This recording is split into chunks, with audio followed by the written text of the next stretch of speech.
Pessoal do Marketing The Podcast, vocês que acompanham o Marketing The Podcast há muito tempo já, né? Porque 6 anos, pessoal, em era de IA, 6 meses é muito tempo. Aliás, não só em era de IA, tá? Eu sou pai e a minha filha já tá com 6 para 7 meses. E parece que foi ontem que eu fiz um chá revelação. Galera, criança cresce rápido. Inclusive, minha filhinha Antonella, um beijinho pra você. Papai volta hoje, tá? Eu tô morrendo de saudade da minha carinha de bolinho de queijo, que eu falo que ela é carinha de bolinho de queijo.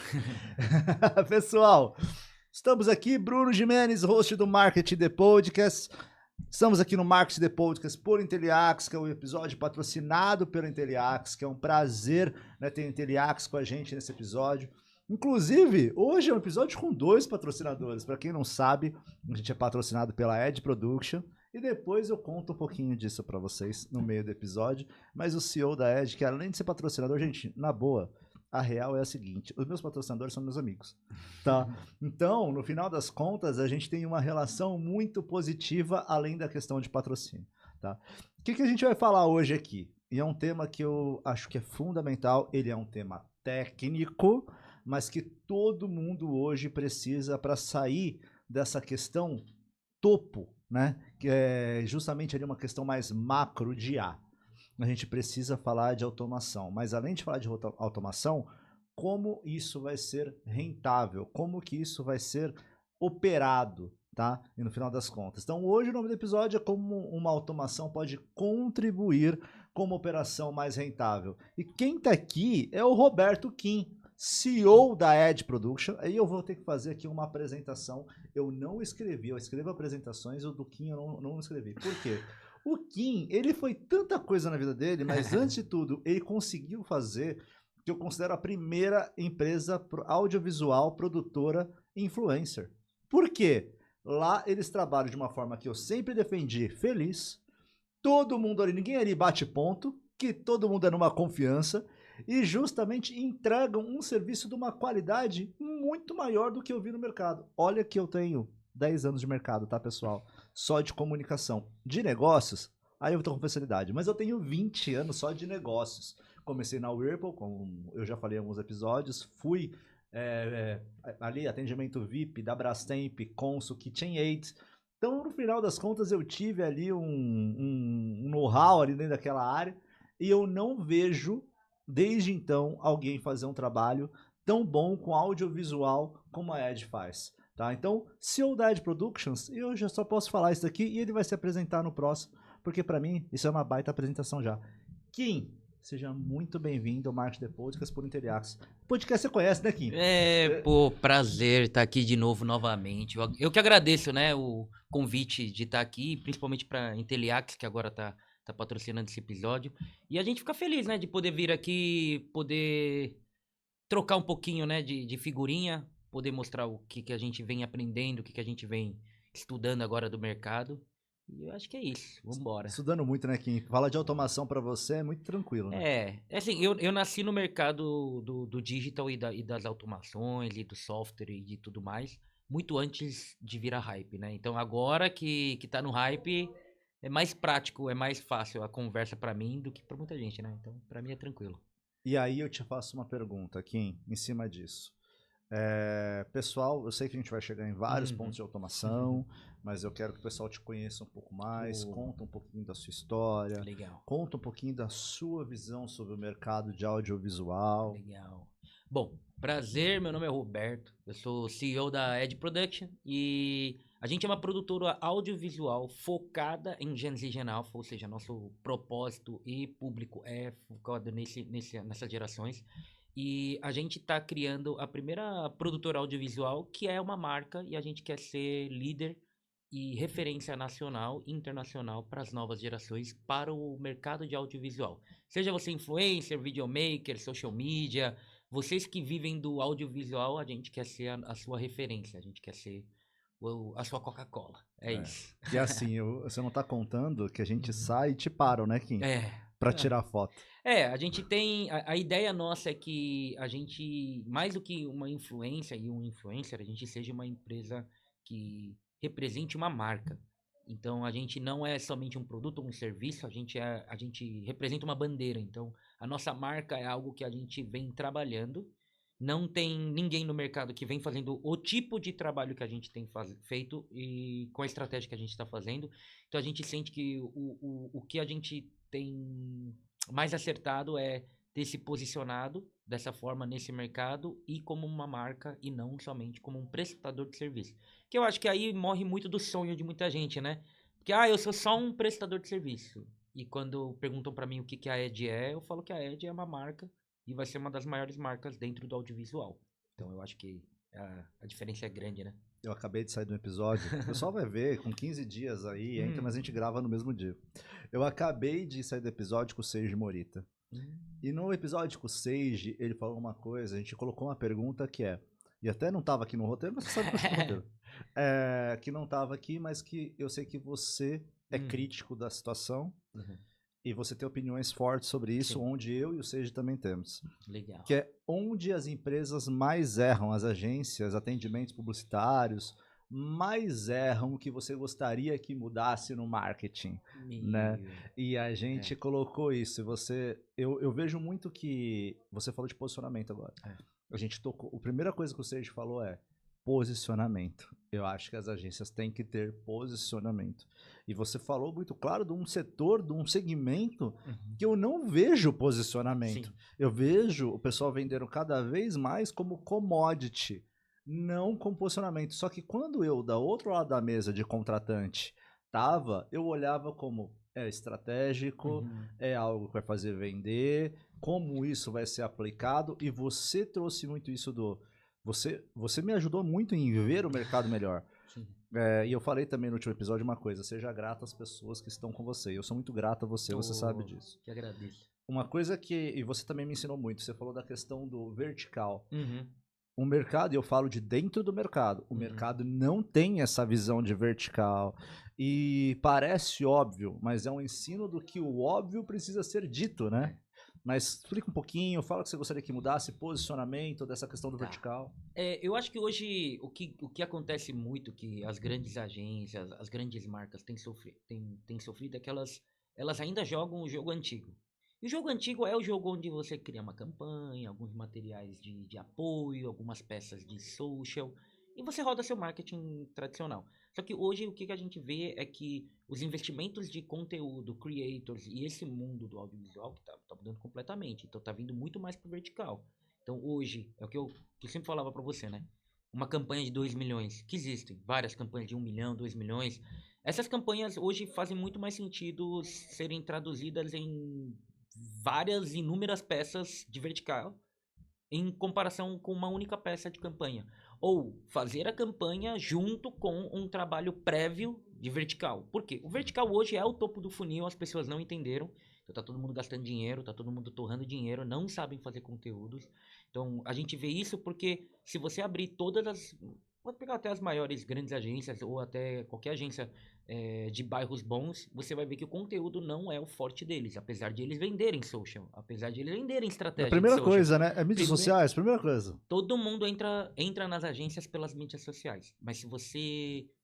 É o típico ponto assim, não quer dizer que não vai ter um bom trabalho, mas normalmente você quer pegar um personal trainer, você quer que ele seja malhadão, saradão. Sim. Não que não vá.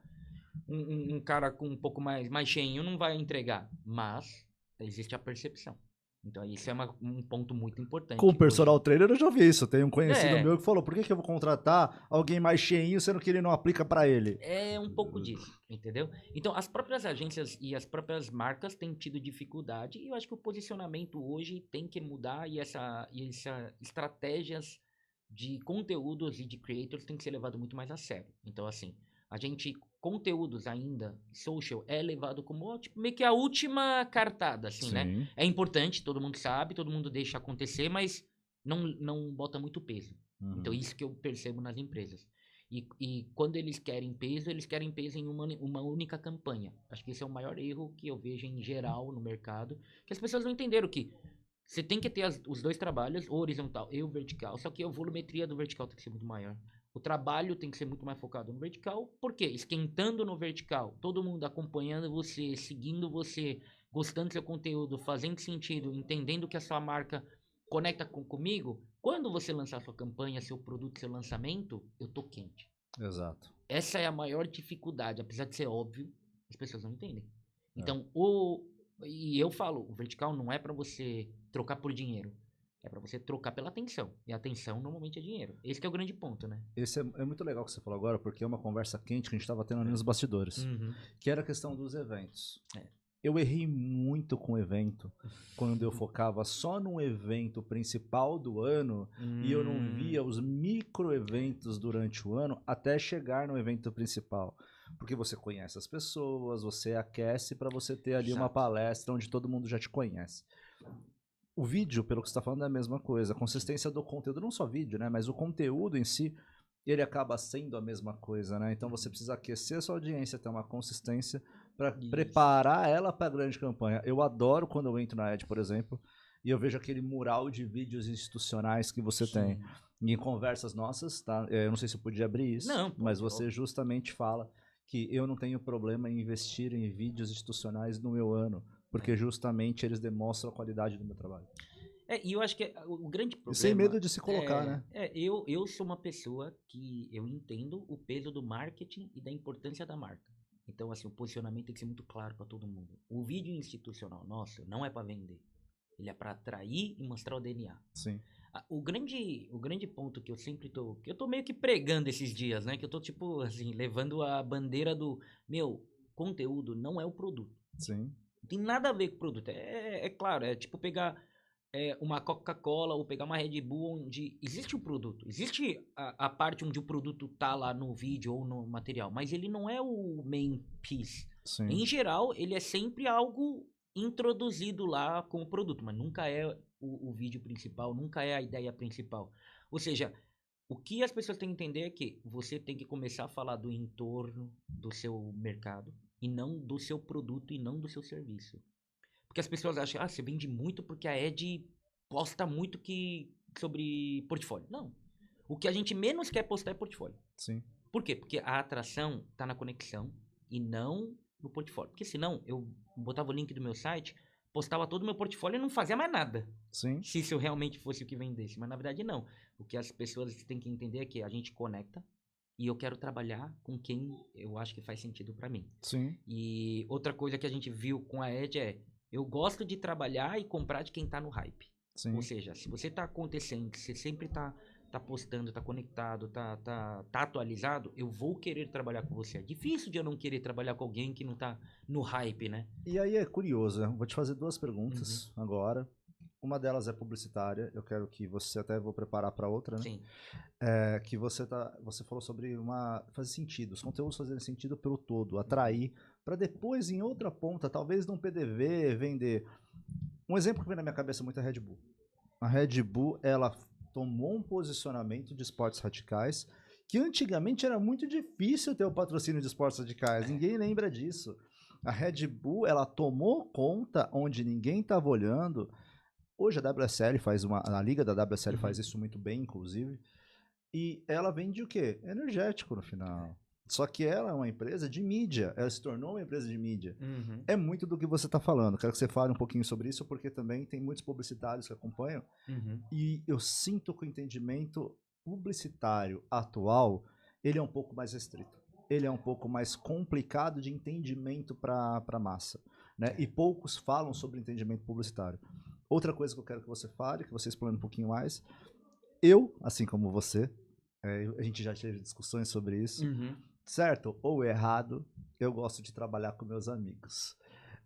Mais do que meus amigos, eu gosto de trabalhar com o que eu acredito.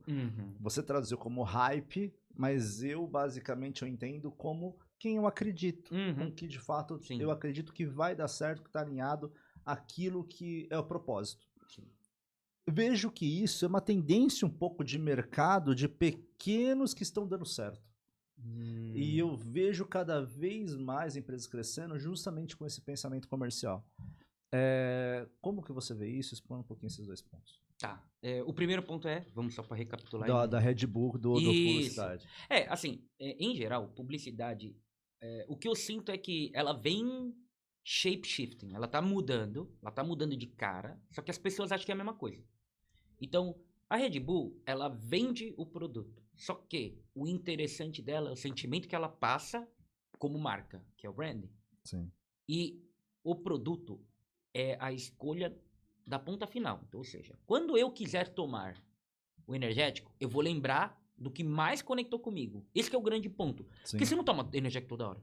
Não. Não é todo momento. E nem dá asas. E nem dá asas. Exato. Então, o grande ponto é que a conversa foi feita, a comunicação e a conexão foi construída para que no momento da compra não tenha dúvida na minha cabeça com quem eu quero trabalhar. Por isso que eu falo que às vezes é a questão do hype. Por quê? Se eu só vejo o Red Bull, eu vou comprar Red Bull. Sim. Se eu só olho o Monster, eu vou comprar só o Monster. Então, naturalmente, quem tá aparecendo mais e conectando mais, vai vender mais. A grande questão é essa. É porque as pessoas, e os publicitários antigamente, eles tinham que bater no produto. Sim. Por quê? Antigamente não precisava conectar tanto, porque a gente não tinha opção. Sim. Você ia comprar marca de roupa. Quantas marcas tinha? Sim. Meia dúzia. No shopping, meia dúzia de marca. Agora, você tem marca underground fora de... Eu vivo comprando no Instagram Shopping. Vivo. Exatamente. É que o grande ponto é que eu acho que o entendimento das pessoas sobre como mudou a publicidade, ela parece ser muito parecida com antes, só que o core dela mudou. O core é comunicação. Na verdade, o core sempre foi comunicação, Sim, né? Só que foi. antes podia bater tanto na tecla do vender. Olha o meu produto, olha o meu produto, olha o meu produto. Porque quanto mais você falasse, mais você poder vender, porque não tinha muita gente. Agora todo mundo tá no mercado. Você vai comprar um refrigerante. Quantos refrigerantes tem? Nossa, tem várias marcas. Apesar de você lembrar de poucas, tem muitas E depende marcas. da região. E depende da região. Tem coisa que é regional, tem coisa que é sazonal, tem coisa que... Quem não lembra do Dolinho? Dolinho também. Tem mercados que o Dolinho ele é muito forte. Exato. Então, assim, é um pouco do que a gente quer passar para nova geração, a antiga geração. Sobre as novas facetas da publicidade que a gente vê. Eu sou dono da verdade? Não sou. Tudo que eu falo é baseado no meu entendimento, com a minha experiência, com as pessoas que eu trabalho, com as pessoas que eu converso. E graças a Deus, eu tento ir muito na política da empatia. Então, Sim. tentar entender o lado da pessoa e do meu cliente, porque o entendimento me ajuda a ter mais conexão. Por isso que, conteúdo, se você for muito... não tiver muito essa humildade de querer aprender, de entender regionalização do produto, do seu serviço, dificilmente você acerta. Né? Eu falo muito, Kim, que o nosso setor, a nossa área, ela é cheia de ególatras. É a área mais ególatra que deve ter. É uma das, né? E isso acaba afetando de você aprender. Mas ao mesmo tempo que é uma área que tem muito ego, é uma área que você consegue começar o dia falando com o mecânico, à noite na Volkswagen. Porque você consegue ter ali uma gama de assuntos e de temas. Se você tiver aberto à absorção de temas, é a área que você vai mais aprender. Não, com certeza. Assim, olhando as coisas que vêm acontecendo assim do mercado atual, o que eu entendo é que a falta de, talvez, essa empatia, de tentar entender... Porque assim, ó, o que eu vejo, que eu acho feio, tá? Isso eu queria botar na internet. É feio falar que a nova geração não sabe trabalhar.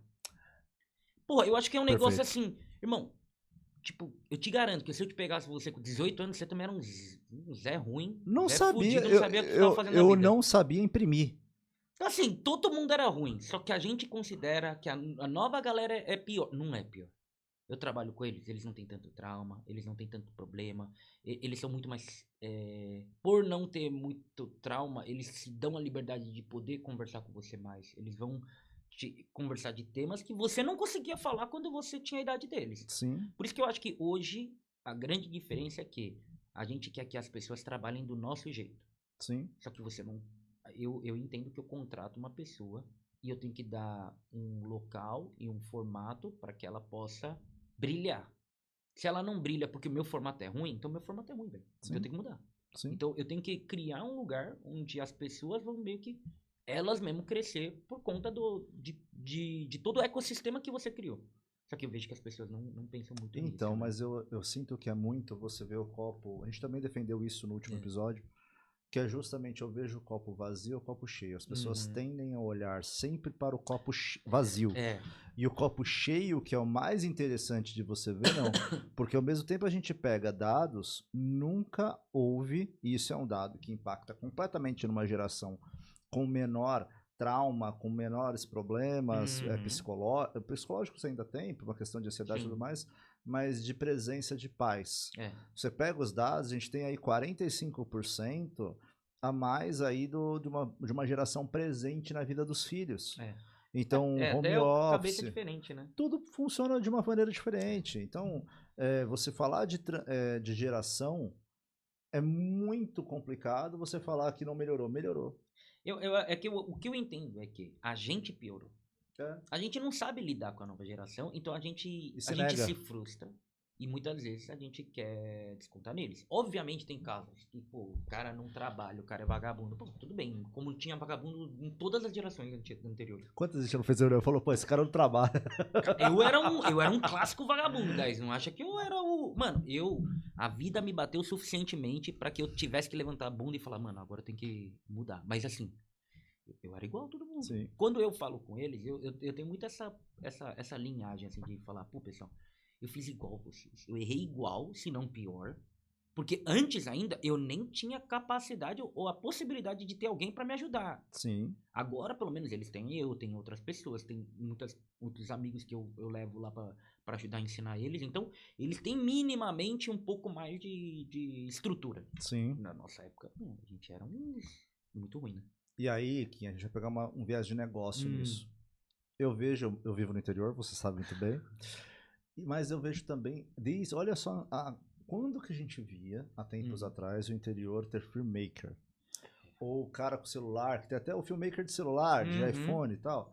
A gente não via isso. Hoje a gente vê o pessoal pegando um iPhone e fazendo realmente o seu trabalho, que antigamente era com uma câmera de 15 mil reais, de 20 mil reais. Óbvio, a gente qualquer celular... Não vai tirar o crédito da câmera, porque realmente com certeza. É outra estrutura, mas... Poxa, pensando aqui na situação existe uma acessibilidade agora, né? É uma acessibilidade, exato. Então, tipo, você quer ganhar o seu dinheiro, você consegue com o seu celular. Aí a gente pega o cenário de produtoras. O cenário de produtoras com essas fragmentações que aconteceram. Posicionamento faz muita diferença, né? Porque se você tem posicionamento, você está falando, o filmmaker faz parte do meu grupo, a minha câmera, a minha estrutura, a minha forma de pensar. Eu vejo que o maior ativo de vocês lá, do porquê o vídeo de vocês é tão bem feito, porque que reverbera tanto, passa muito pela sua forma de pensar, sua forma de posicionar. A gente tenta ter um posicionamento de... Como é que eu posso explicar? A gente gosta e tenta entender um lado que hoje o pessoal um pouco tirou. Porque o pessoal faz muito conteúdo. Sim. Só que às vezes a gente tá num país que o volume nunca foi problema. Tem muita gente que faz muito volume de conteúdo. Só que a gente não tá num país onde a gente tem muito a busca de, não vou falar perfeição, mas de um profissionalismo sempre dentro da sua entrega. Então isso é um ponto que a gente vê que aqui é um pouco mais difícil, tanto é que uma das coisas que a gente fala com muitas pessoas do mercado de agências. Cara, no Brasil, o simples bem feito, você estoura. Sim. Porque é muita gente, é muitas pessoas, e a maioria não quer. Que a gente sabe. Sim. Tipo, eu acho que a questão do posicionamento das empresas, das pessoas, é muito em cima do quanto que você consegue criar de cultura para que as outras pessoas que estão fora se sintam em casa olhando o seu vídeo. Sim. Tipo, se sentir compreendida, se sentir entendida, de falar, putz, eu me vejo neles, ou eu gostaria de ser eles. Existe muito isso. Uma das coisas, eu acho que mais bonita que eu recebo, muito mais do que um fechamento, nossa, faturamos muito.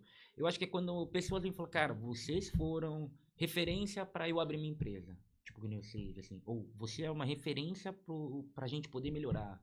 A gente é uma referência para você. Então, a gente entende que o que a gente tira de cultura, de jeito de trabalhar, na verdade, tá apontando para um caminho correto. Que é o que a gente quer. Sim. A gente quer o caminho onde as pessoas elas venham pela gente, pelo que a gente é, pelo que a gente pode oferecer como trabalho, obviamente, mas eles entendem o nosso propósito. E empresa sem propósito é empresa sem posicionamento. Sim. Porque, cara, dificilmente você vai ter posicionamento sem ter muito propósito, assim. E a maioria das empresas não tem propósito.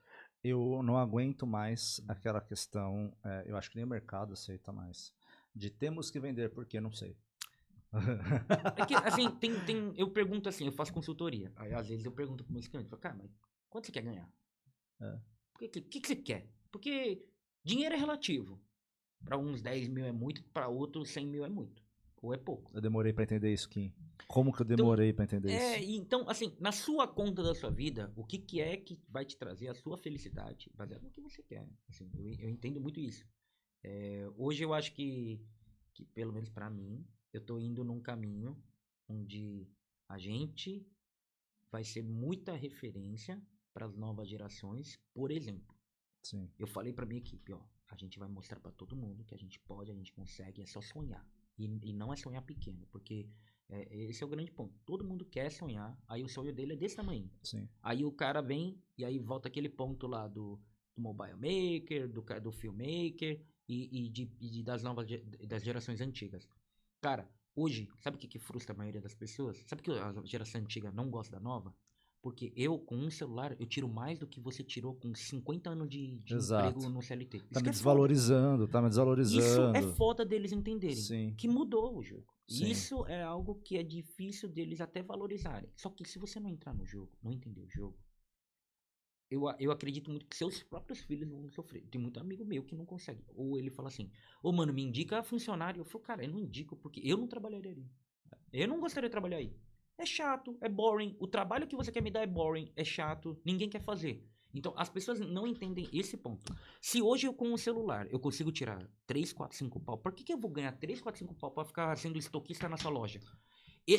Essa dicotomia agora tá muito presente na vida da molecada. Porque a molecada não é que é subemprego, só que ela tem a opção. Quando a gente era moleque, você tinha muita opção de trabalho? Não tinha. Vou falar a verdade, não tinha opção. O sonho da minha mãe é que eu trabalhasse no Bradesco. Não, e é isso que a galera tinha, era cargo. Eu lembro que cargo político era, tipo assim, era o ápice da vida do ser humano brasileiro. Vê se alguém te indica lá. Meu, um bagulho assim. Agora mudou muito, né? Então, assim, o que realmente talvez as pessoas tenham essa dificuldade é desse entendimento, pô. Ô, guys, eu não vou. Meus amigos reclamam, né? Eu tenho uns amigos da minha idade, né? Que não pensam como eu. E eles falam, cara, é muito difícil trabalhar com molecada, não sei o que, não sei o que. Mas eu falo, mano, você queria trabalhar nesse job que você tá dando pros caras? Porque nem você, eu tenho certeza que nem você ia querer. Então, cara, não fica falando de emprego como se fosse a coisa mais legal do mundo, sendo que o job que você tem é meio... E é muito curioso, porque você fala isso, mas na hora que você vai falar, você fala, cara, eu queria um trabalho legal, eu queria um trabalho que eu me divertisse, eu queria estar lá fazendo uma coisa que eu amo. Isso todo mundo ia ser um NPS, nossa, 98. Só que aí quando você fala, mas tá, olha só que galera lá, isso aquilo que eu faço... Aí o pessoal vai começar a falar, não é bem assim, vai pra trás. Não, mas você gostaria de estar trabalhando como aquele jovem pensa. Então... Isso é verdade. É curioso isso, né? Uma coisa, Kim, que eu queria falar com você, ontem eu peguei um documento e eu comecei a ler alguns dados, né? E aí um dado do Notion que me chamou muita atenção, né? Até agradecer da nossa comunidade, nosso Luiz Delbo, né? Ex-Country Manager da GoDaddy, que pegou e trouxe aí para mim essa informação, que olha só essa pesquisa fora do Brasil, né? Assim, internacional que o Notion trouxe, mas visando o Brasil, sim, que só 12% hoje do mercado, ele tá em um nível avançado de IA, de colocar IA na operação. Esse é um ponto muito curioso. E quando você vai mais além desse dado, você vai olhar que quem está avançado na IA é o middle marketing, que é o 0 a 599. Ou seja, esses 12% é middle marketing. Eu não estou falando da grande. E aí é curioso isso. Muitas pessoas hoje quando a gente fala de IA, elas acabam tendo a questão de IA é um robô, ele faz tudo por mim, não tem diferença o robô que limpa a minha casa para IA que eu uso no computador. A galera meio que confunde um pouco isso, mas hoje IA, como por exemplo a Inteliax tem integrado, que ela acaba conseguindo ter uma geração de card, uma análise de PDF, um atendimento ao cliente, integração de campanhas, consegue fazer. O seu trabalho, ele é muito criativo. E uma produção criativa, vamos colocar dessa maneira. Sim. E você tem, eu nunca vi isso, eu duvido entrar, acho que depois que eu falar deve ter alguma, Sim. mas eu não vi produtoras, e eu duvido que a 95% tenha um cara de IA dentro da produtora que ele é especialista em tal assunto. O teu profissional estava me explicando Cloud, ele estava me explicando outras IAs. Ele me explicou Obsidian, que não sabia o que era. Me explicou da questão da memória. Sim. Você tem um monstro lá dentro de Cloud e de outras IAs. Como foi essa visão para você trazer? Porque isso, obviamente, também mexe muito com a tua operação ser mais rentável. Você conseguiu integrar isso dentro de um ambiente criativo sem perder o ambiente criativo. Isso. E aí você consegue mostrar, eu queria que você trouxesse esse exemplo, para mostrar para o público que dá para você usar IA sem perder a criatividade e ainda conseguir uma operação rentável. Bom, assim, a IA, para mim, IA é uma ferramenta como qualquer outra. Você usa de acordo. Você não... Porque tem gente que é assim. Eu acho que é um pouco do mal do Brasil, tá? Eu vou ir numa linha meio filantrópica aqui. Mas, a gente tem político que a gente gosta de político, assim, a gente tem político de estimação. Agora que o Brasil saiu fora, daqui a pouco começa a briga. Aí a gente tem briga de, Bitcoin é bom, Bitcoin é ruim, a gente tem IA presta, faz tudo PA, não é... Cara, isso não é um negócio que é um switch. É on-off. É tipo assim, é AI ou não é AI? Tipo, AI é como se fosse, sei lá, é como se fosse um decorativo a mais dentro da empresa, não é tudo. Então, sim, o que as pessoas, elas acabam confundindo é que elas querem trazer o AI para tudo. Sim. O AI tem funções específicas e quem determina é muito você, dentro do seu processo. Como eu levantei a empresa, eu montei a maioria dos processos. Na parte ADM inteira, todo o meu ADM, e você sabe disso, é feito por IA, com uma pessoa, que é o meu funcionário da área do financeiro. Ele cuida de tudo, toda a parte administrativa, financeiro, contábil, a gente tem um formato inteiro por IA. A gente tem IA na criação? Tem, em processos, em partes.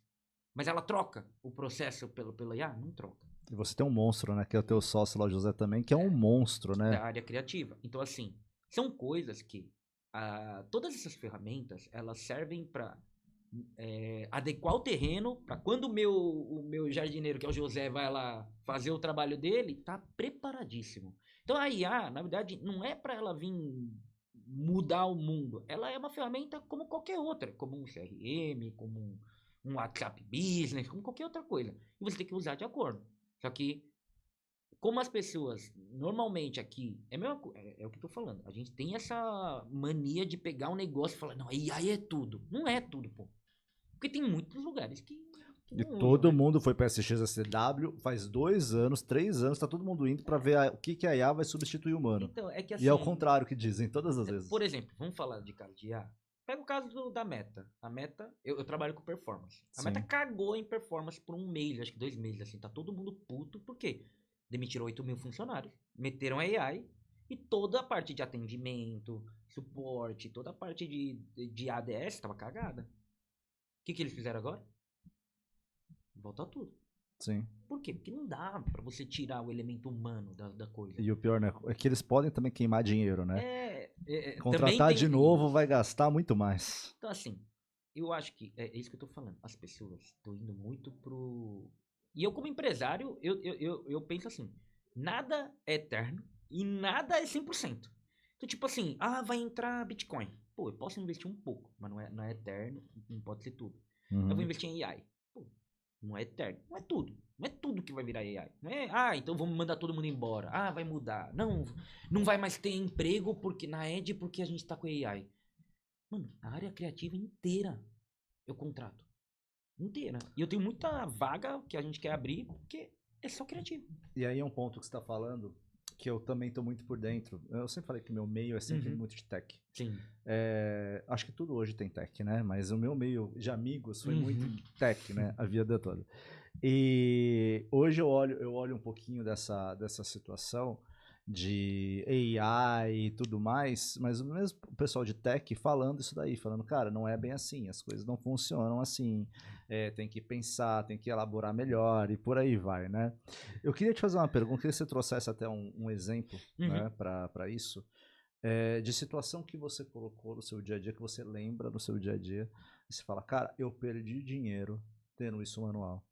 Eu perdi dinheiro nessa situação fazendo manual, perdi tempo, perdi dinheiro. Tempo é dinheiro, né? No final das contas. Uhum. E uma automação aqui me ajudaria, né? E a outra coisa que eu queria também, já emendando essa pergunta, e você pode começar da segunda para lembrar primeiro, Uhum. é justamente a questão do emocional do manual, uma hiperoperação. Você Uhum. demandar ali um trabalho manual para a tua equipe. O quanto de custo emocional tem nisso, que é uma coisa importante, e qualquer automação ajuda, e como isso impacta a cultura da tua empresa, como você traz isso na cultura da tua empresa. Meu, acho que automação é, de novo, é só para você preparar o terreno. Então, tudo que você puder automatizar para facilitar, e é literalmente isso. Porque tem muitas automações que eu não acho automação. O Sim, cara complicou 10 vezes mais o negócio para poder fazer a mesma coisa. Falei, cara, sim, o que vocês automatizaram aqui que sim, antes eu clicava esperava 10 segundos e saía. Agora eu tenho que clicar 35 vezes, esperar 5 segundos e sair. Guys, sim. acho que, esse entendimento da automação também é algo que o pessoal não tá levando com o entendimento correto, né? Sim. E eu acho muito que, em relação à automação dentro dos processos da empresa, o que. Desculpa, eu perdi o fio da meada. Qual que era Não, a ia pergunta? perguntar só Era. dentro da empresa como que você coloca como cultura. E Isso, como também cultura, pontos que né? você fala, pô, podia, É, se tivesse automação, eu não perderia é. dinheiro. Assim, um exemplo claríssimo para mim, foram duas grandes coisas que a gente fez. Primeiro, é toda a parte de relatório financeiro e DRE ao vivo. Ao Cara, vivo. meu é ao vivo. Eu clico ali, a DRE aparece tudo na hora, Legal. atualizado até o último momento que a gente imputou de dados. Uhum. Por quê? Porque eu preciso entender antes. Porque se eu for mandar para minha contabilidade, pedir para contabilidade, fechar uma previsão do DRE desse mês, para eu ver quanto que eu vou ter de lucratividade. Porque esse é outro ponto que ninguém vê. Quantas pessoas Sim. vê EBITDA e DRE? Ninguém olha, pô. Todo mundo, assim, Todo mundo fala, mas ninguém olha, velho. faturamento. Pessoal, entendam isso. Faturamento é ego. O que importa é o lucro da sua empresa e o Exato. quanto realmente ela é operacional no positivo. A maioria das empresas, pasmem vocês, elas operam no negativo. É porque é um dinheiro que eles queimam pro futuro, né? Mas assim, Exato. E DRE é é, balanço financeiro, tá, pessoal? Tem a é, ver, traduzindo de uma sim. forma muito resumida, balanço financeiro. Então, por exemplo, a gente. Só pra a galera ter uma ideia do que eu tenho, assim. Eu tenho o meu RP, que é onde eu emito nota, tem todos os meus clientes, cadastro, todas as Uhum. operações, tudo, todas as minhas vendas estão lá. Então a gente puxa aquilo, puxa as informações do nosso Notion, onde a gente coloca todo o calendário, tudo que é fechamento, tudo que é parte comercial. Nessa junção dos dois, a gente consegue ter um forecasting futuro. Então, eu consegui juntar a parte financeira, mais a comercial, trazer as lógicas de negócio, e a partir do meu relatório, ele me dá a minha previsão de fechamento do mês e dos próximos meses, de acordo com tudo que eu tenho. Quanto tempo eu demoraria para fazer na mão? Imagina. Nem ia fazer. E você precisaria de um profissional com salário altíssimo, Absurdíssimo. talvez não Absurdo. só um profissional, talvez 5 profissionais, Exato. tirando fornecedores. E aí é muito. Eu vi um corte do Uhum. Lázaro. Lázaro. Lázaro Ramos? Não. Não, Lázaro. Lázaro. Ah, o. O ex-CEO CEO da Jequiti, do Ah, o que braço. trabalhou com o Silvio Santos. Lázaro do Carmo. É. Ele falando, cara, eu trouxe um cara. Esse cara fez ali na hora no GPT pra mim, ou ele fez, não lembro exatamente, acho que ele fez. Ele jogou alguns dados, o GPT da vida trouxe um DRE pra ele, e ele falou, cara, tem que ter um entendimento disso tudo, mas tá certo? Sim. Mas tá certo? E aí? Como é que fica? Sabe? É. É muito. Você consegue ter hoje uma equipe muito mais enxuta Sim. com a Essa IA parte e mais da controlada, equipe né? ajuda, mas com o entendimento do que você tá fazendo. De novo, meu. Exato. Assim, a galera sai demitindo e querendo trocar porque é trocável. Euforia, né? Tipo assim, não, Euforia. qualquer AI faz. Pô, se qualquer AI faz, todo mundo tava mudando, velho. Acaba a faculdade. Tipo, é que assim, é que é um entendimento muito pobre do próprio empresário. Sim. Por quê? Uma coisa que acontece muito é que a gente não tem muita instrução como empresário. Por quê? A gente não é feito pra virar empresário no Brasil. O que tá errado gente também. Que tá errado. Que a gente Links Coffee Business conseguiu mudar bastante disso, inclusive. Porque a gente aqui é feito pra ser funcionário. Sim. E eu sempre eu nasci no Brás, pô. Eu vim do comércio, eu nasci filho de imigrante, comerciante, meu. Ninguém esquece. sabe mais de venda do que alguém que nasceu no Brás. Meu, quer ver vendedor bom? Pega um libanês, um judeu, um coreano, um chinês e vai abrir um negócio. Pô, vai dar dinheiro pra cacete, que todo mundo sabe negociar, todo mundo sabe vender. Porque o comércio é a arte da venda. Sim. O comércio é literalmente isso. É o quanto você consegue mostrar pra pessoa o que você tem e como você consegue trazer essa pessoa pro seu mundo do produto e da marca pra você poder vender esses produtos. E eu acho que poucas pessoas dominam essas coisas, né? Principalmente venda, né? E eu acho legal quando você diz, até eu comentei do pessoal de tech, tá lembrando o que eu ia falar em relação aos meus amigos de tech. E aí, para concluir, eu vejo muito da governança de TI aplicada hoje em até pequeno negócio. Porque muita gente está gastando dinheiro a rodo e não estão percebendo em 300 AIs, sendo que de 300, talvez 2 façam todo o seu trabalho. Isso está acontecendo muito. E aí você fala, poxa, e até fazendo um gancho para Inteliax mesmo, que é a questão do no-code transversal. Então, o que é o no-code transversal? Pessoal, vocês não precisam programar nada, tá? Não precisa de programação. E, na verdade, atinge todas as áreas. É isso, transversal, tá? Mas, no final das contas, você não precisa ser um expert para você poder ter AI hoje, uma estrutura de AI na tua operação. Mas isso não quer dizer que você está excluindo pessoas. Então, é isso que eu falo, porque você foi lá e assim, por mais...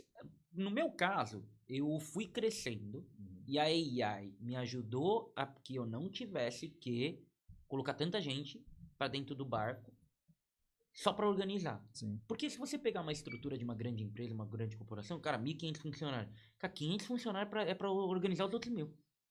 Sim. Tipo... É coisa que, nesse caso, pra mim, no meu crescimento, no meu formato, como a minha empresa, eu preferi automatizar essas partes, que realmente são partes que qualquer pessoa, sistema ou lógica faz, e não vai matar o negócio. Porque se for, ele não vai tomar nenhuma decisão irracional ou fora de uma lógica.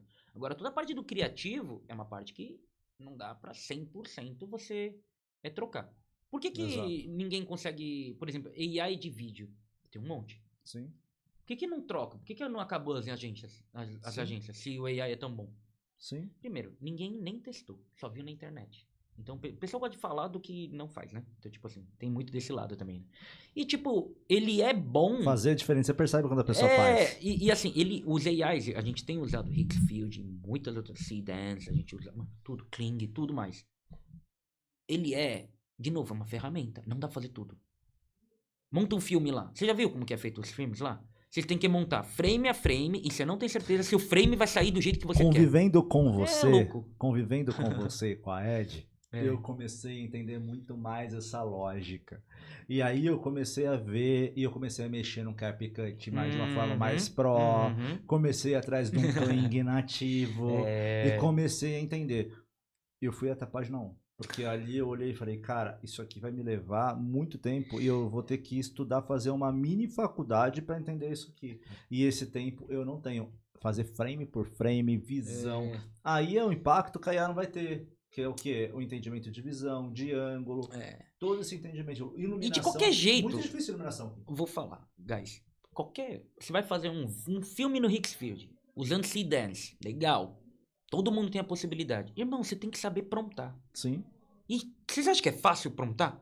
Você tem que saber tudo o que o cara que faz a porra do vídeo sabe. Exato. E saber ainda promptar pra escrever da forma correta, pra lógica bater na... É a história do diretor de cinema. Hollywood não eliminou os diretores de cinema. Exatamente. É o diretor de cinema que vai ter a visão da luz. Ele que leva o resto. Exato. Todo mundo segue ele. Então, assim, é um lado que na minha área eu não vejo problema.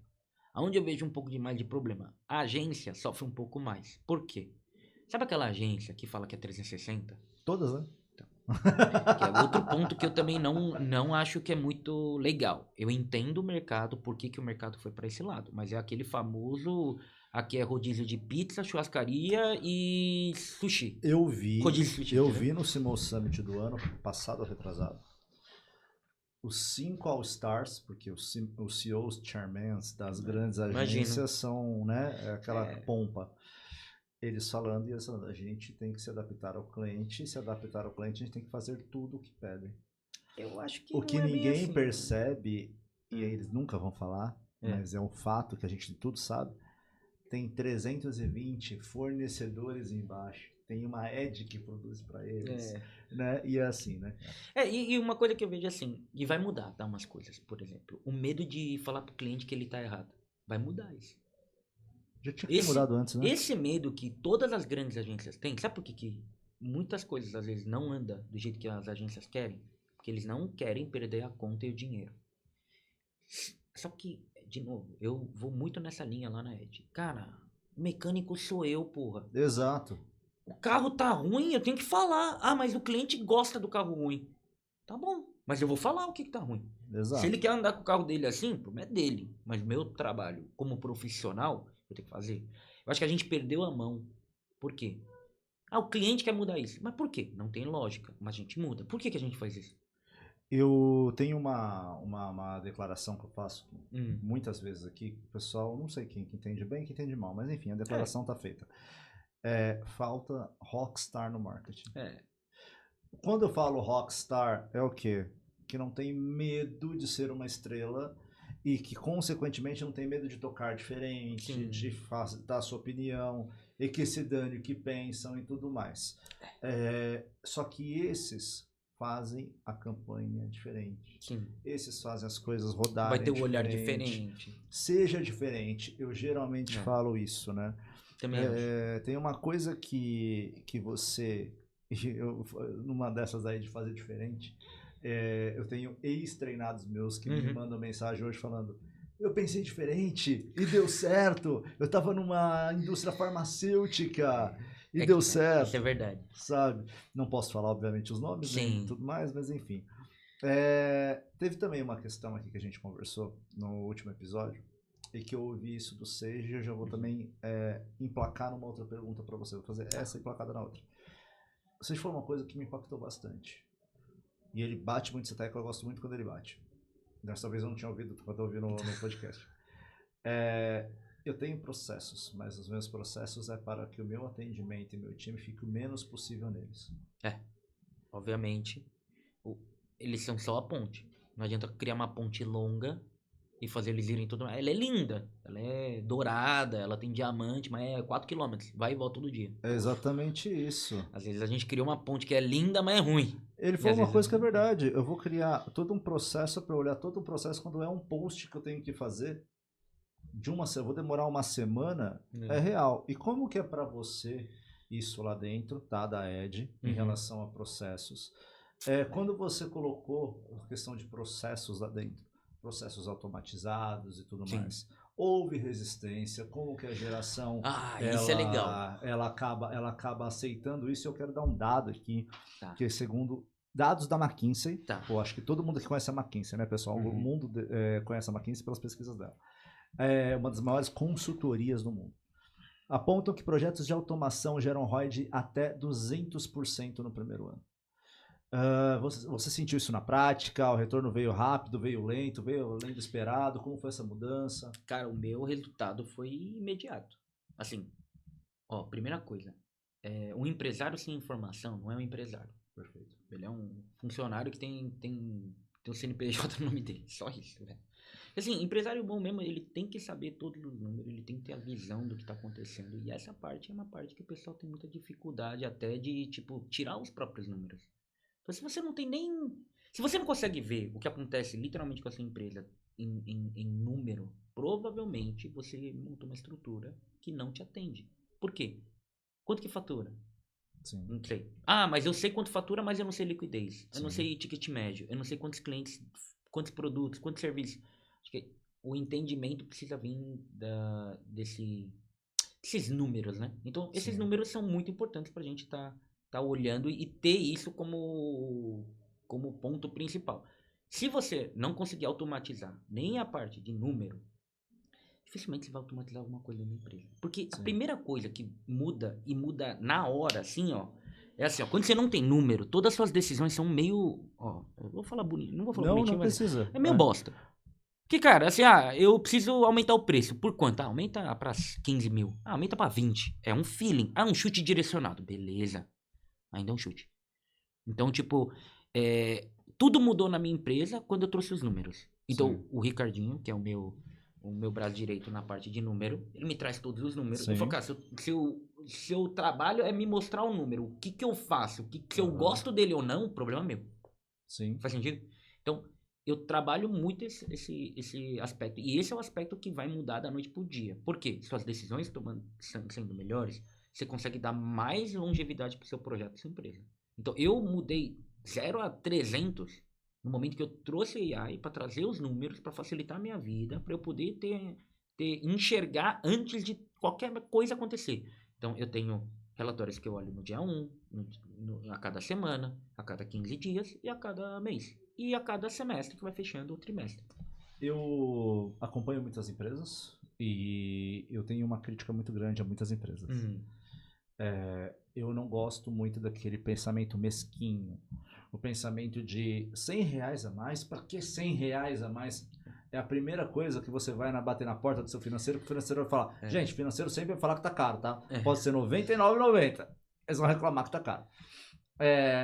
Mas assim, existe uma coisa entre cortar custo e escalar receita. São duas coisas completamente diferentes. Sim. Você está falando de número, e aí como que você traz isso para a mesa? Como você coloca AI de uma forma que escala resultados, de uma forma escalável, e o que é custo para você? Tá. Então, escala, eu acho que literalmente é uma dupla função. Enquanto você está reduzindo o custo, você está naturalmente escalando sua operação, porque você conseguiu trazer. Ó, pensa o seguinte: se você conseguir automatizar toda a parte de número administrativo, você tem os números para tomar uma boa decisão. Perfeito. Então, baseado no que você consegue ver, o trabalho dali para frente é muito mais prático e fácil. Então, assim, o que eu imagino que grande parte vai precisar olhar mais como eu uso a AI para trazer os números suficientes para eu poder fazer essa outra parte, né? Que é essa parte mais da venda, do comercial. Eu vejo a AI ainda como uma ferramenta que a gente ainda está se adequando. Sim. Tipo assim, nem todo mundo tem todas as respostas, todo mundo está usando, pouca gente está fazendo dinheiro com ele e pouca gente está sabendo, tipo, o quanto que ele está trazendo de benefício. Mas os benefícios para a gente tem que ser literalmente esses. Né? É meio maluco quando eu penso que as grandes empresas, voltando àquela pesquisa do Notion, quantas empresas grandes ainda não fazem, não usam AI como deveria, né? Como não escala ali pequenas operações, porque uma grande empresa nada mais é do que pequenas operações operando juntas para que aquela grande empresa faça uma funcione. escala maior, né? Ele faça uma escala maior. E Então, AI assim, ajuda, realmente. a AI é fundamental para que isso seja maior ainda. Né? Uma coisa que eu penso muito em relação a isso, eu sempre disse que você vai ter novas empresas vindo de onde você menos espera, como AI. Porque hoje você pode ter um CRM, um Omnichannel Commentary Access, e você pode estar uma urgência. Sim. Por exemplo, a questão que tem bastante agora, né? O que eu bato muito é no entendimento técnico da situação. Você disse justamente isso. O que isso quer dizer? Não adianta, eu gosto muito do exemplo do CFO. Eu tenho a AI, ele faz o DRE, mas é muito do tino, é muito do humano. Você ter números, como você está falando na mesa, e eu entender o cenário geopolítico macro. Com os números. Como vão? Para onde vai?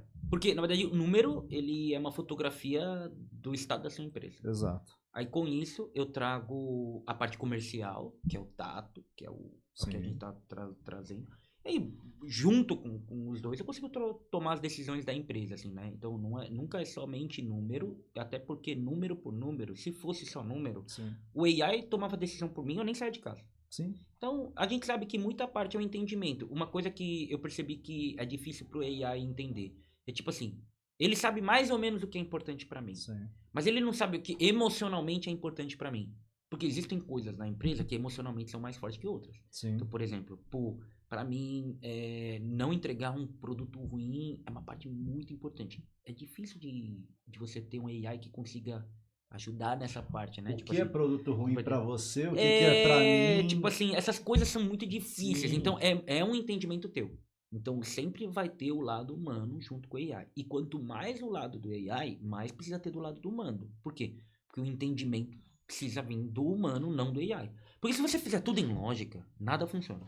Porque a gente é um ser meio que lógico. Apesar de a gente falar que a gente é muito lógico, Sim. a gente não é tão lógico Não assim. é. E o próprio livro do Kahneman diz isso, rápido e devagar. O Kahneman ele coloca como sistema 1, sistema 2 essa situação. Sistema 1 racional, sistema 2 reflexivo. Quem mais comanda é a questão do emocional, que tá no 2. Tá? No 2 não, no 1. Então, assim, no final das contas, você tem ali emocional, que é o primeiro que responde. Por muitas vezes você vai tomar decisão ali racional, ele volta do emocional. Então, e o vídeo envolve muito isso. E aí fica uma das últimas perguntas que eu vou te fazer. Voltando agora, saindo desse contexto AI, automação, saindo de tudo isso. Hoje, né, a gente acaba trabalhando juntos, vocês patrocinam podcast e tudo mais. E a gente acha que ninguém tá percebendo, né? E aí, na nossa vista, no dia a dia, eu no meu cubículo que eu falo ali, percebe através de uma ação que eu faço e tudo mais. Tive algumas palestras e me pararam falando, você tá junto da Ed? Sabe? Então teve ali um pessoal de audiovisual, uma juventude. Foi a primeira vez que eu dei autógrafo na minha vida, foi muito curioso. Ali perguntando como que era, e tanto o marketing de podcast, pelo marketing de podcast e pela Ed. Então o pessoal já são muito bons, a gente acompanha tal, e aquele alvoroço. Eu falei, cara, mas eu não posso falar pela Ed, tá? Mas eu trago quem aqui? Né, eu falei. E, cara, se vocês pudessem falar para todos esse pessoal de audiovisual, porque o audiovisual tem isso, ele tá muito próximo do cinema, ele faz parte disso. Ele envolve paixão, ele envolve um pouco mais da questão criativa, uma emoção criativa. Se você pudesse falar o que um bom profissional de audiovisual precisa ter como tendência para o futuro, o que você falaria para esses jovens?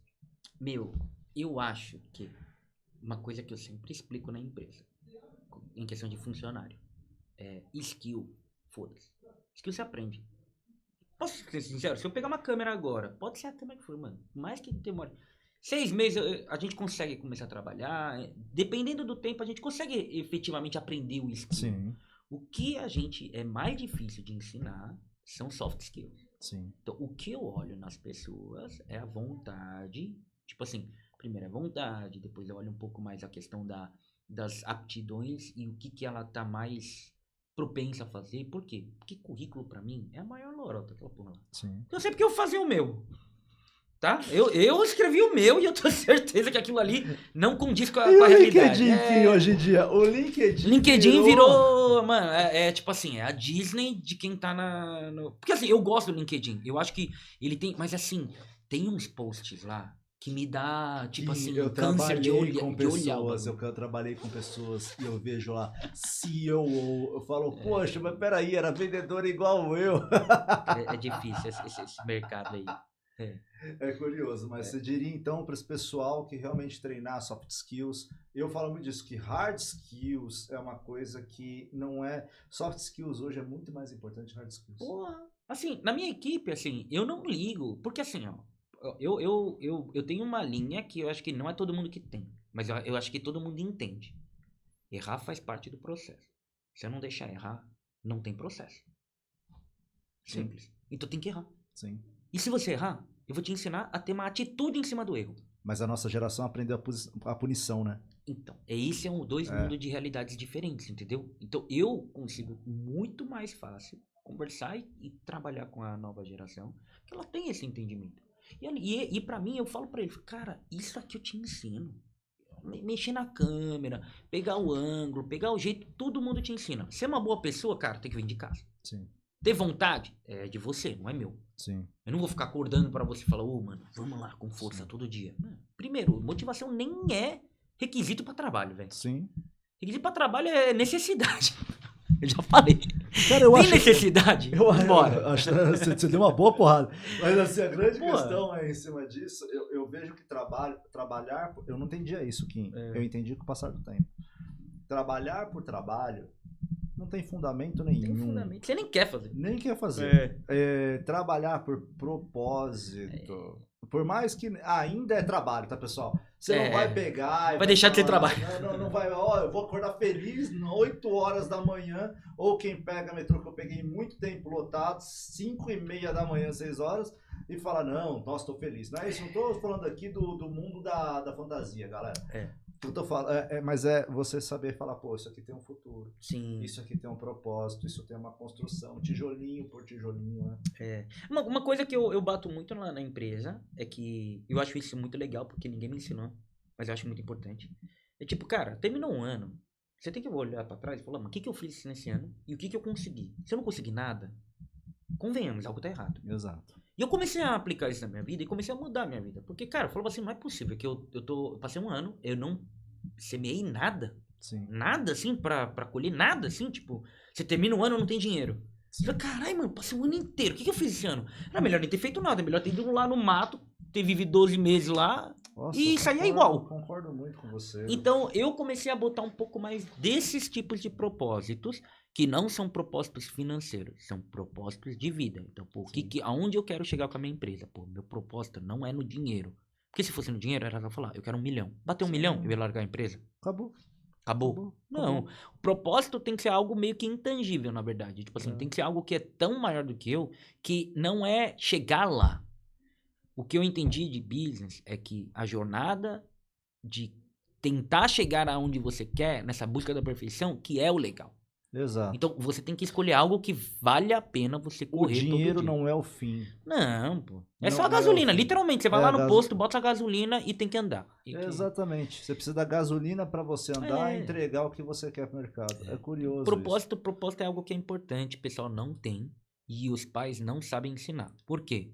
O pai tem vontade. Eu conheço um monte de primo que eu conheço, assim, amigo mais velho, pessoas que vêm falar, mas o que eu faço com meu filho? Cara, é a mesma coisa com você, velho. O que você fazia? Você também não sabia. Sim. Então, tipo, tenta conversar com ele, entender o mercado, não querer por ele, porque a maioria das pessoas, uma coisa que eu acho que... Eu não sou pai, eu não posso falar, mas assim, eu entendo que você quer pelo seu filho. Cara, É um negócio que eu vejo que é bizarro, assim. É porque, assim, o moleque tem 18 anos, cara. Se ele não tomar a decisão por ele, ele vai tomar a decisão com quanto? 30 e pouco? Cara, tem que tomar agora. Se tiver que errar, tem que errar agora. Eu me peguei numa das situações mais emocionantes da minha vida, que foi olhar para as minhas 2 filhas. E isso eu não esperava. Quando eu fui falar, eu não esperava que fosse tão emocionante. Que é olhar para minhas 2 filhas e falar para minha esposa assim: nossa, amor, o marketing de podcast ele vai ficar para as meninas. E aí, quando eu falei isso, eu falei, cara, eu tô construindo um negócio que não é para mim, é para as minhas filhas. Sabe? O propósito é outro, né? O propósito é muito diferente. É maior do que você. Não pode ser algo que é. Eu posso falar, mano, sonho e propósito não pode ser algo conquistável. Eu não acho que deveria ser algo. É uma busca eterna e é a jornada, não é o caminho. E, tipo, eternamente você pensar que, por exemplo, você pensar que o marketing depois vai ficar para seus filhos é uma das coisas mais bonitas. E eu acho que é isso, assim, é deixar esse. Eu não vou falar. Eu não gosto de ficar falando legado, essas palavras muito internetizadas, mas assim, tipo, deixar algo que você tenha orgulho de ter criado, sabe? Tipo, teve um fruto de você, sabe? Vindo de você, do seu trabalho. E a gente vai voltar nesse... A gente tá alongando um pouco, mas é porque realmente acho que é uma coisa válida pra gente ter como conteúdo. E até pra geração mesmo. Que é justamente o que você disse sobre a geração nova. Essa briga da geração antiga com a geração nova e tudo mais. Quando a gente fala disso, né, a gente está falando sobre o legado, está falando sobre a gente apoiar as novas gerações, sobre explicar o que é propósito. Talvez a gente tenha essa chance de falar, cara, propósito é isso, porque propósito é um pouco intangível no primeiro momento. Para falar para um jovem de 18 anos propósito, numa geração que fala, nossa, o dinheiro é fácil. Dinheiro não é fácil, não. Dinheiro não é fácil, não. Mas assim, hoje eu foco, e eu deixo isso bem claro, em ter 1 milhão por mês. Se vir, estou muito feliz. A minha questão maior do que 1 milhão por mês é estar com a minha filha e ver o crescimento das minhas filhas. Sim. Por isso tenho Marketing the Podcast. Por isso eu faço as coisas. Então, para mim, a gente veio do mercado executivo. Uhum. Você sabe que você veio do alto executivo. Uhum. Isso quando você quiser falar e tudo mais, você fala. Se você não quiser, também fica à vontade. Eu vim também do alto executivo. E quando a gente olhou para, pelo menos eu olhei para isso, como você disse, terminar o ano e falar, pô, e aí? Eu vivia 7 anos terminando o ano, os 3 primeiros anos não, mas 7 anos falando, o que eu construí? O que eu tenho orgulho nesse ano que eu construí, ou eu só estou sendo levado pela maré? É verdade. Hoje eu ganho menos do que eu ganhava uma época, mas eu ganho muito mais emocional e eu tenho um ganho de felicidade que me paga muito mais. E propósito, né, meu? Você tem um propósito com a sua empresa, Exato. com o seu projeto, assim. Acho que essas coisas, assim, tem poucas pessoas que sentiram, porque não é todo mundo que tá no mercado de empreender. Sim. E eu acho que tá certo. Sim. Porque eu tô aqui e eu falo, não é pra todo mundo. Não é. Mas qualquer um. Não é qualquer um. Do mesmo jeito que não é qualquer um que vira CEO. Do mesmo jeito que não é qualquer um que vira CFO. Você precisa ter um perfil, você precisa ter um entendimento, você tem que ter uma crença, algo que faça você ficar, por quê?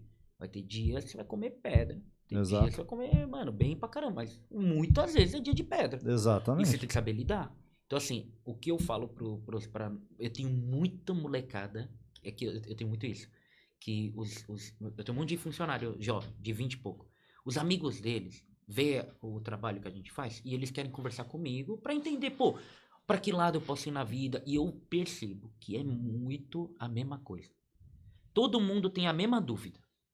Só que ninguém consegue criar um baseline pra todo mundo poder conversar. Por exemplo, a maioria das pessoas não sabe o que vai fazer.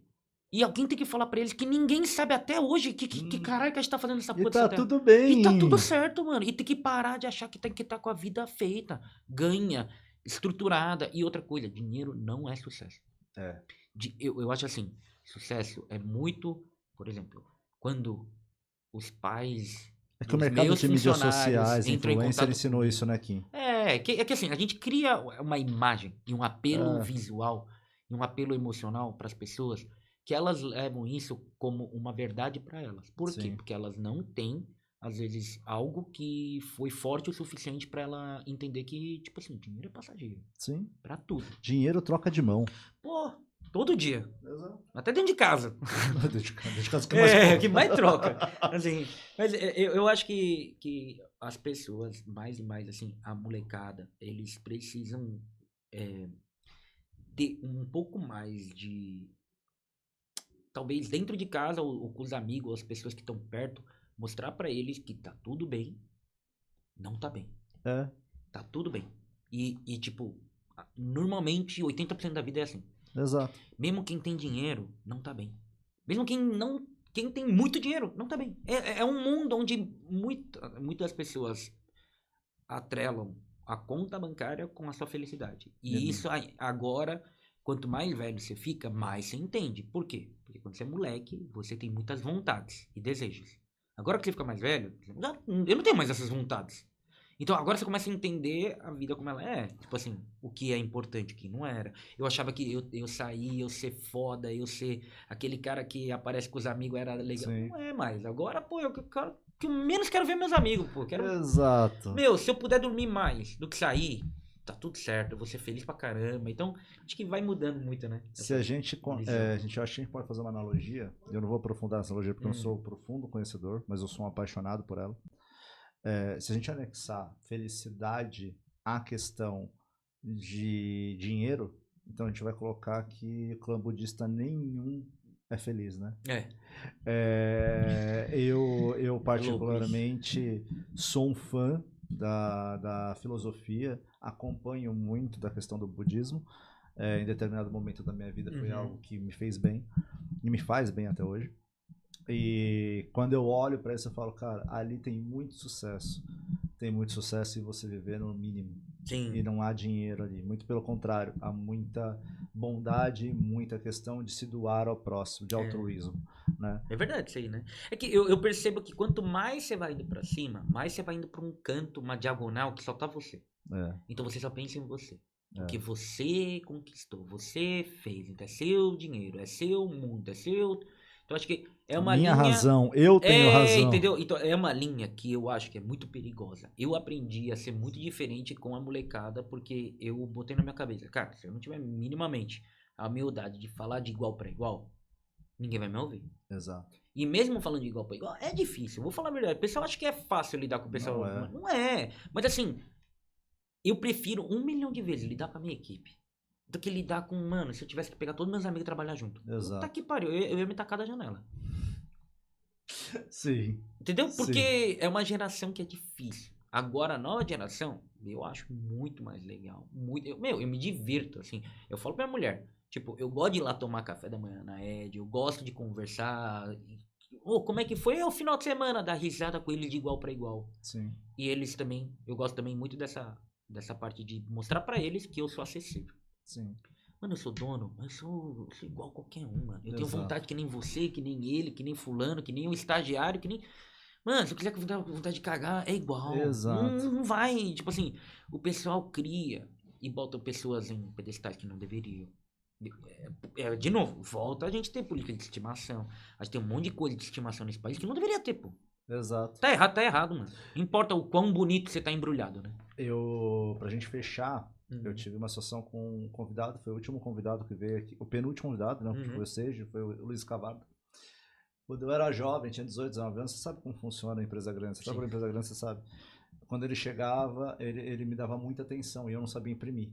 Eu não tive computador, eu tive uma infância muito... Meu primeiro computador foi em 2007, então eu já era, meus amigos tudo já tinham, mas eu não tinha dinheiro. E aí ele chegou, ele me ajudou a imprimir e tal, ele desceu, ele foi até o chão de fábrica que eu vivia ali na Whirlpool e tal. E aí quando ele foi embora, e o pessoal tinha muito medo de falar com ele. Quando ele foi embora, um profissional me chamou, fez assim pra mim: você sabe quanto que vale a hora dele? Aí eu não pensei nisso. Aí ele me ensinou a imprimir. Aí ele falou assim, cara, a hora dele é isso aqui, o cara fez o cálculo na minha frente, é muito importante você falar com ele. Cara, graças a Deus que isso caiu por terra. Eu também acho que é uma coisa meio ridícula. Eu entendo que existe o lado do blindagem do CEO por N razões. Também. Eu também acho. Assim, só que num momento, eu vou te falar, existe um negócio muito ruim no corporativo, que são as peças gerenciais e de supervisão. Puta que pariu, mano. É ali que mora o problema. Por quê? Você tem a workforce. Por mais que dê problema, por mais que tenha gente ruim, por mais que tudo, a pessoa que representa eles não representa eles. Aí quando sobe o problema, não sobe o problema. Aí não tem resolução. Então, eternamente não resolve. Aí isso é a mesma coisa daqui. E mesmo que ele fale, o cara de cima dele é eternamente a mesma coisa. Então, o que acontece no corporativo é um negócio que eu não gosto que aconteça. Por isso que eu sou acessível. Sim. Porque se você tem um problema, você me fala. Exato. Mano, fui num shooting, que acontece. Cliente não fez a gente almoçar de pé. Eu ligo pro cara, eu mando ele tomar no cu. Foda-se. Não importa quem. Porque tem coisas que eu não aceito. Então eu tenho que mostrar pra eles que eu tô no time deles. Esse é o trabalho do CEO. Sim. Cara, se você quer ser... Você quer fazer um belo trabalho e ser odiado por todo mundo? Não sei se é o caminho. Ah, mas eu sou lucrativo.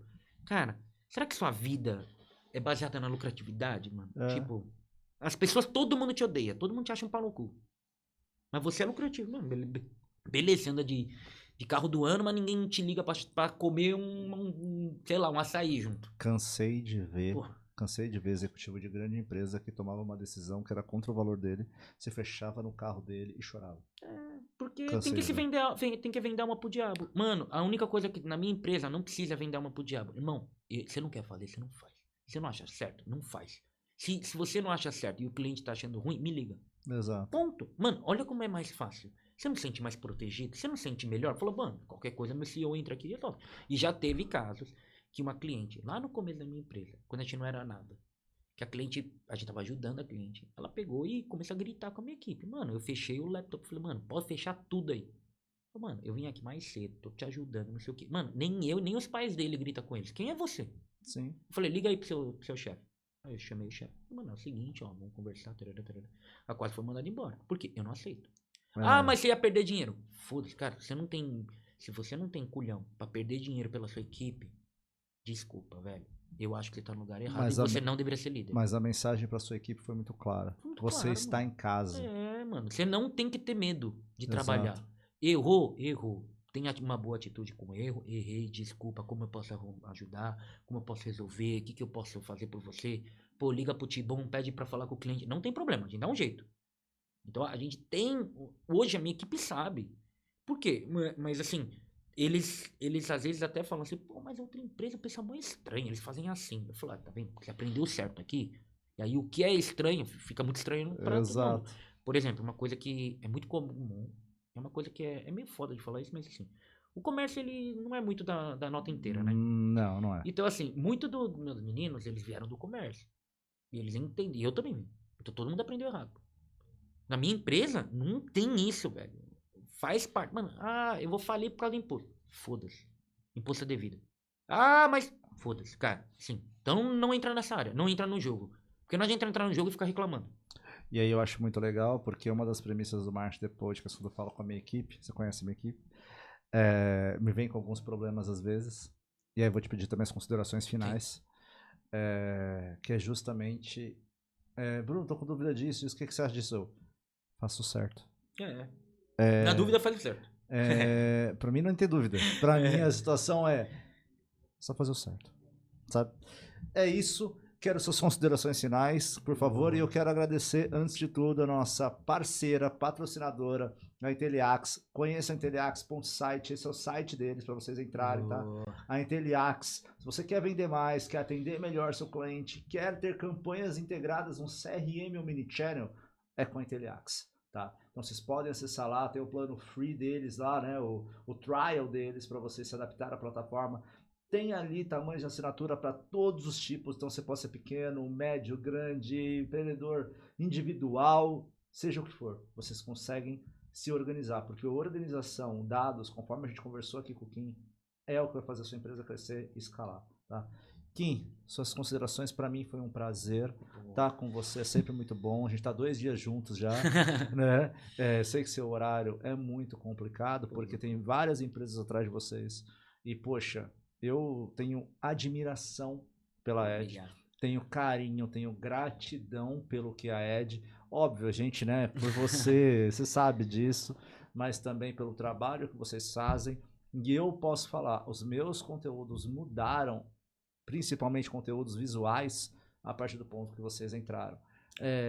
Houve também o salto do Marketing The Podcast, graças a vocês.